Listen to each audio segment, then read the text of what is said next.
Bienvenue sur la chaîne BTS Underground et aujourd'hui ça va être une vidéo un peu spéciale car je vais vous raconter comment j'ai fait pour trouver une entreprise en alternance. Actuellement on est en mois d'octobre, je sais qu'il y en a beaucoup qui n'ont toujours pas trouvé d'entreprise, donc le but de cette vidéo ça va être vraiment de vous motiver pour continuer à trouver une entreprise et je vais vous partager un peu des techniques que j'ai utilisées pour trouver rapidement une entreprise en alternance. D'ailleurs à ce sujet, dans la description de cette vidéo, je vous ai mis une formation totalement gratuite que j'ai appelée les préliminaires, l'étape sous-estimée de 99% des alternants pour trouver une entreprise. Donc je partage plein de méthodes, plein de techniques qui vous permettront de trouver l'entreprise qui vous correspond le mieux et pour être heureux durant vos 2 années en alternance ou que ce soit pour un stage, etc., etc. Donc vous avez juste à rentrer votre mail et vous l'aurez 100% gratuit et en illimité et pour toujours. Ok, maintenant que ça c'est dit, commençons ma petite histoire. Alors à cette époque, on était en avril 2022, donc je ressortais d'une licence éco-gestion. Voilà, j'en avais marre, j'avais pas fini ma licence, j'avais abandonné. Du coup, je décide de chercher un peu les différents diplômes qui existent. Moi, à cette période, j'étais vraiment passionné par la vente et le marketing. Je lisais beaucoup de livres sur la vente et je me suis dit, bah vas-y, let's go. Vaut mieux se diriger vers là, vaut mieux faire des études dans ce qui me passionne, dans ce qui me plaît et j'aurais vraiment pas la sensation de travailler. Donc je fais mes petites recherches et là, je tombe sur le BTS NDRC qui forme à être commercial et je me dis, ouais, pourquoi pas, en vrai, ça peut être pas mal, ça peut être une bonne expérience. Et ce qui m'a vraiment séduit dès le début, c'est qu'on pouvait le faire en alternance. Donc l'alternance, je découvre un peu l'alternance, je me dis, mais attends, mais l'alternance, on m'en a jamais parlé. L'alternance, en fait, je découvre que, en fait, on vous paye pour faire des études. Et moi, je me suis dit, mais c'est incroyable, pourquoi personne n'en parle, en fait? Moi, c'est tout nouveau pour moi, donc je me dis, bah, let's go,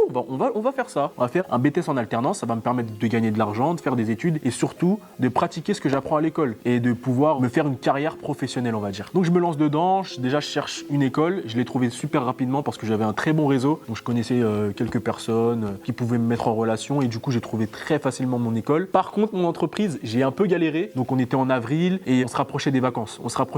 Les recruteurs, ils se préparent pour partir en vacances pour juillet, août, donc j'avais 2 mois et demi pour trouver rapidement une entreprise parce qu'après les vacances, bah, il y a la rentrée et à la rentrée, les recruteurs, ils ont déjà trouvé leur alternant. Donc ça fait que j'étais pas en avance et c'était un peu compliqué pour moi de trouver une entreprise, je vous avoue. Au début, je me suis dit, bah, je vais trouver une entreprise qui est dans la vente, dans le marketing, dans quelque chose qui me passionne. J'en avais parlé un peu avec mes parents et je me rappelle que mon père, il était un peu virulent avec moi. Il m'a dit, oui, on est en avril et tu veux faire le mec sélectif, tu veux sélectionner précisément ce que tu veux, mais non, là on est pressé. Va, trouve une entreprise, peu importe que ça soit dans le nettoyage, que ça soit dans la vente, que ça soit partout. Le premier objectif, c'est que tu trouves une entreprise parce que tu as déjà perdu une année. Il faudrait pas que tu reperdes une deuxième année parce que tu n'as pas trouvé d'entreprise. Et c'est vrai que heureusement que mon père il m'a dit ça parce que ça m'a vraiment réveillé. Et ça, c'est la première technique que je peux vous partager. Quand vous êtes en retard, quand on est bientôt en vacances, quand la rentrée a déjà commencé et que vous recherchez une entreprise, faites pas les désirés. Trouvez n'importe quelle entreprise, que ça soit dans le nettoyage, dans n'importe quel secteur d'activité. Ce que je peux vous conseiller, c'est de trouver absolument une entreprise, n'importe laquelle, genre vraiment n'importe laquelle. Le plus important, c'est que vous ne perdez pas une année parce que si vous perdez une année, je peux vous dire que ça fait très mal au mental. Moi, ça m'a vraiment affecté de perdre une année parce que je vois tous mes potes qui ont une année de plus que moi et je sais pas, j'avais comme un complexe. Donc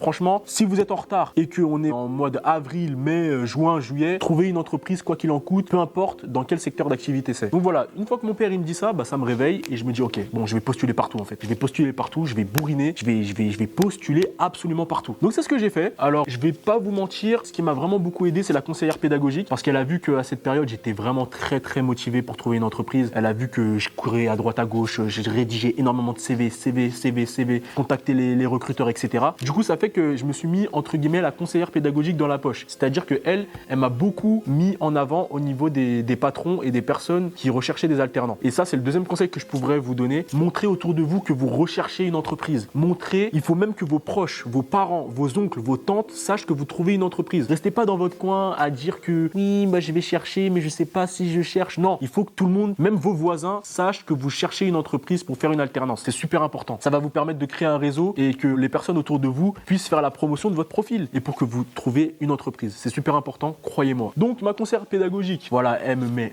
en relation avec des patrons. Le premier entretien que j'ai pu faire, c'était avec Speed Park. Donc en fait, c'était une entreprise de jeux d'arcade. Et je me rappelle qu'à cette période, voilà, j'étais très motivé. Je l'ai eu au téléphone. Elle m'a dit oui, je veux faire un entretien avec vous, etc., etc. Donc j'étais venu bien habillé, super important. Venez bien habillé, voilà, c'est-à-dire que pantalon, chemise et pourquoi pas, ça dépend, une veste. Voilà, vous vous habillez bien avec des chaussures de sortie, voilà, des bonnes chaussures, pas de basket. Vous vous habillez bien, vous ramenez une petite mallette, votre CV, venez pas les mains vides. Hein. Venez toujours avec votre CV et votre lettre de motivation, super important. Et donc, je m'installe, on discute, on parle de ce que je vais devoir faire, les tâches qui vont m'être attribuées durant l'année. Et au début, j'étais très motivé, mais dès qu'elle me dit que, en plus d'être commercial en journée, je vais devoir être serveur dans un bar pour Speed Park, ça m'a tout de suite refroidi et elle a senti que j'étais démotivé, que j'étais plus intéressé. Donc je me suis dit non mais ça va pas ou quoi. En plus elle me disait que le soir j'allais être barman mais que j'allais pas avoir un salaire supplémentaire. Donc ça veut dire que je vais faire des heures sup mais je vais pas être payé en supplément. Donc je me suis dit non, c'est mort. Je lui ai pas dit tout de suite mais je lui ai fait savoir par mon non-verbal voilà que voilà en fait j'étais pas intéressé et que ouais prends quelqu'un d'autre. Moi ça sera pas mon cas. J'ai pas envie de faire ça. Et du coup elle l'a senti, elle m'a rappelé, elle m'a dit que non vous avez pas été pris parce que si je vous ai pas senti assez motivé. Quand elle m'a dit ça j'étais content parce que je voulais vraiment pas travailler là-bas. Donc du coup bah voilà. Premier entretien, ça a foiré mais c'était voulu.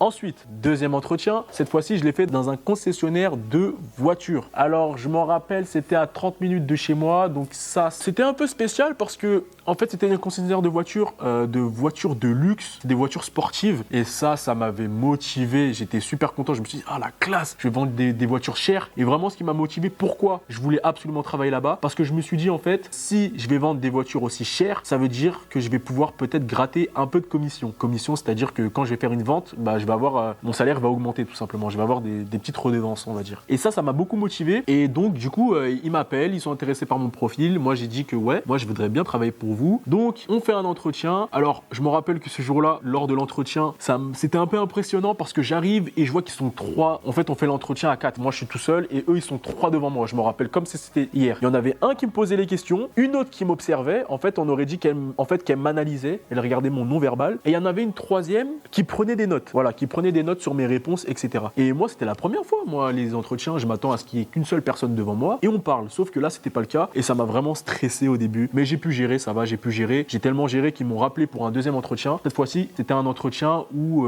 on allait voir mes capacités en vente. C'est-à-dire que je devais parler au téléphone avec des clients. Et je me rappelle que j'avais totalement foiré, genre je stressais, même si j'avais le script devant moi. En fait ça se voyait que je lisais. Ils voulaient que je lise de manière naturelle sans qu'on sente que je lise en fait. Du coup j'ai foiré, genre j'étais là, j'étais complètement démotivé. À chaque fois que je faisais un appel, et bah en fait ma tutrice elle me reprenait, elle me disait ouais non, fais plus comme ça, non là t'as foiré, c'est pas comme ça qu'il fallait faire et tout. Donc je ressors de cet entretien, je me dis non c'est mort, vas-y je vais jamais travailler là-bas. Donc c'est ce qui s'est passé. 2 jours après ils me rappellent, ils me disent non vous n'avez pas été sélectionné et ils m'ont dit quelque chose de super intéressant, c'est qu'ils m'ont dit que en fait vraiment ce qui vous a vraiment pris au dépourvu, c'est que vous n'avez pas le permis. C'est vrai qu'à cette période, j'avais pas le permis. Et en fait, ça, c'est le 3e conseil que je pourrais vous donner quand vous cherchez une entreprise. Ça serait bien aussi d'avoir votre permis, en fait. Surtout chez un concessionnaire de voitures. Ça paraît logique. Parce qu'il m'avait expliqué que j'allais devoir aller chercher des voitures en Belgique, que parfois je vais devoir ranger les voitures sur le parking et tout. Et ça nécessite le permis parce que c'est des voitures très très chères. Et si tu sais pas les conduire et que tu tamponnes un peu la voiture, ah ouais, tu vas devoir payer. Hein. Donc pour éviter ça, il préférerait que tu aies le permis. Et voilà, ça c'est vraiment le 3e conseil. Si vous avez vraiment le permis, ça va être plus facile en fait, ça va être plus facile. Donc voilà, ils me disent que j'ai pas le permis et voilà, je suis dégoûté, je me dis mais vas-y, 2e entretien que je rate, on est en mai, j'ai toujours pas trouvé d'entreprise. Et là, voilà, c'était vraiment la période où vas-y, j'en avais marre, je me prenais que des portes fermées et un jour je me dis ok, vas-y, je vois que j'envoie des CV mais les gens ils me répondent pas, j'ai pas beaucoup de retours en fait positifs. Donc qu'est-ce que je décide? Un jour j'ai eu un déclic, je me suis dit bon, envoyer des CV, c'est ce que tout le monde fait. Si je veux trouver une entreprise le plus rapidement, faut que je sorte du lot, c'est-à-dire les gens ne prennent pas ou n'ont pas le courage d'appeler les recruteurs par téléphone directement. Du coup, ce que je décide de faire, c'est de prendre mon téléphone et de contacter tous les recruteurs qui recherchent des alternants ou qui ont posé des annonces sur Internet qui disent qu'ils recherchent un alternant. Et moi, plutôt que de déposer mon CV, je décide de les appeler. Donc, je les appelle et première entreprise que j'appelle, croyez-moi sur parole, première entreprise que j'appelle, t'es dans une maison de haute couture. Donc, je l'appelle, je lui dis bonjour madame. Attendez, ça s'est pas du tout passé comme ça, attendez. Avant de l'appeler, j'ai beaucoup réfléchi, j'ai beaucoup hésité, j'avais trop peur. Je me suis dit, oh putain, je vais appeler quelqu'un que je connais pas. Ça se trouve, elle va être réticente avec moi. Peut-être que c'est déplacé d'appeler comme ça va peut-être la déranger. Et surtout à cette époque, j'avais un complexe. Je me suis dit que je m'apprête à appeler un chef d'entreprise alors que moi, je suis un simple salarié, quoi. Je suis un simple étudiant, un petit gamin. Et ça fait que j'avais un petit complexe. Et pendant 2 jours, j'ai beaucoup réfléchi, j'arrêtais pas de réfléchir. Et un jour, je me suis dit, oh Travis, là, on est en mai, la rentrée c'est en septembre, ok? C'est en septembre, bouge tes fesses. Donc ce que j'ai fait, c'est que j'ai pris mon téléphone, j'ai composé le numéro, j'avais le cœur qui battait, je l'appelle, elle décroche, je bégaye un peu. Je me rappelle comme si c'était hier. Je ressens les mêmes sensations que j'ai eues il y a 1 an. Donc je l'appelle, oui bonjour, je m'appelle Travis Dogbe. J'ai vu que vous recherchez un alternant en commerce. Alors moi je suis en BTS NDRC, nanani, nanana, nanana, nanana. Et elle me dit, ah oui d'accord, ok. Et en fait elle était choquée. Elle sentait que peu après m'avoir recruté, parce qu'elle m'a recruté, et aujourd'hui je suis toujours dans cette entreprise, elle m'a dit que voilà, j'avais du culot. Personne l'a appelé, a eu le courage de l'appeler pour postuler. La plupart du temps, c'était des gens qui déposaient leur CV, qui envoyaient envoyer des CV. Et ça, elle a trouvé que c'était très remarquable et très courageux de ma part. Et c'est aussi ça qui a fait qu'elle m'a pris moi plutôt que les autres, parce qu'à la base, elle recherchait quelqu'un qui a déjà de l'expérience. Elle voulait quelqu'un qui soit en deuxième année, vous voyez. Et moi, j'avais pas fait encore une année. J'avais rien, j'avais 0 année, d'expérience. Ça fait qu'à la fin, grâce à ce courage-là que j'ai pris de l'appeler directement au téléphone, et ben en fait, ça a tout changé. Elle m'a dit non, lui, il faut qu'on le prenne. Lui là, il a des burnes comme ça.